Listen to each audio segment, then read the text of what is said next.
hopefully I'm going to be able to show you how to make a histogram here in 3 minutes. Let's see if I can do it. It's always the goal to keep these videos short, so we'll see how I do. Okay, so what a histogram looks like is a bar column, like a whole bunch of columns that represent the data in sort of a grouped way. So let's just say these represent the number of calories in a meal at a fast food restaurant. So I went around to 1, 2, 3, 4, 5, 6, 7, 8, 9, 10, 11, 12, 13, 14, 15 different restaurants or 15 different menu items, and I found out how many calories they were, and now I kind of have a lot of data that I want to visualize, right? So the first thing I'm going to decide is like, what do I want to count by on the bottoms? That would be called my bin width. So my bin width is going to be essentially my, oh, dog. How long do you think that's going to go on? I'm busy recording. Okay, how much I'm going to tick mark. So if I look at these numbers, I think I'm going to jump to start at 500. So I can do that. I don't have to start at 0. I'm going to look at 500, 517, 521. I can count by 5s. I can count by 10s, but I don't know. I'm looking between 500 and I think that's supposed to say 603. And let's just say, maybe I'll count by 25s. Okay. So I've got 0 and I'm going to start my real thing at 500. So I'm going to use this little lightning rod here to kind of jump from 0 to 500, and then I'm going to count by 25. So 525, 550. There would be nothing wrong with counting by 10s or 20s or 50s. Ronan, I'm going to put you outside.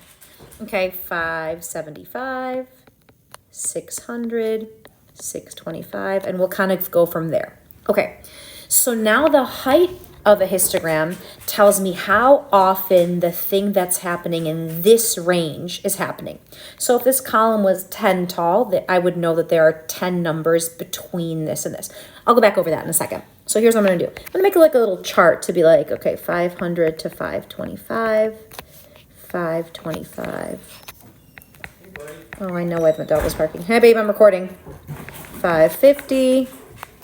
525, 550, 550 to 575, 575 to 600, 600 to 625. Okay, so now what I'm going to do is I'm going to go to the data and I'm going to try to figure out how many of these numbers live in this section. So I'm looking for numbers between 500 and 525.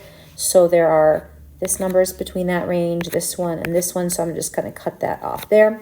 There are 3 numbers in that section, so I'm going to put a 3. Then I'm going to go find numbers between 525 and 550. So the cutoff is 550, so I think that's here. There are 2 numbers in this range. 550 to 575 is here, that's 3. 575 to 600. So that's an important point. So notice 585 lives in that section. 588 lives in this section. 589 and 589. Does 600 belong in here or in here? Because it can't live in both, right? So remember, these numbers, the front number is always where those numbers go. So like if there's a 500, it will go a 525. 525 lives in here, not here. So 525 is always the start of a bin. These tick mark numbers always go in this bin. 525 lives in here. 550 lives in here. 575 lives in here. So that 600 lives here, not here. It's never at the end of a bin. It's always at the beginning. So 600 does not count. So there are 1, 2, 3, 4 numbers in that range, and there are 1, 2, 3 in that range. So now what I'm going to do is I'm going to make my column. 500 to 525 is 3 tall. You can like shade it if you really want to. I like to put a 3 on the top there. The next column is 2. The next column is 3. The next column is 1, 2, 3, 4. And the next column is 1, 2, 3. And ta-da. Okay. And so that is my histogram. And that histogram is basically telling me that this quantity. That's how many of these things exist. There are 3 numbers in this section, 2 numbers in this section, 3 in here, 4 in there, and then 3 in here. Okay, I hope that helps.